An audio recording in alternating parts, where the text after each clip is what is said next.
Okay, so another Mercedes video.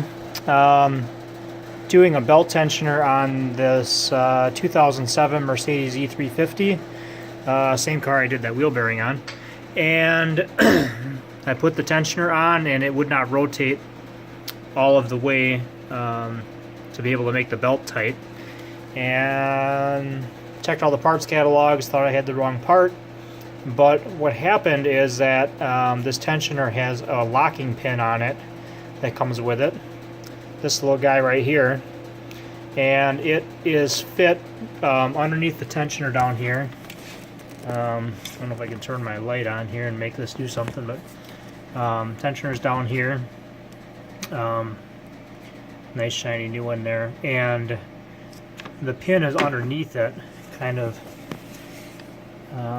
down here. You can see that. I can get my light to work. Doesn't stick to anything because everything's aluminum on this car. So it fits like right underneath here, and it prevents it from rotating all the way and tightening up the belt. So what you have to do is put the tensioner on and then rotate the tensioner with the little socket thing underneath there.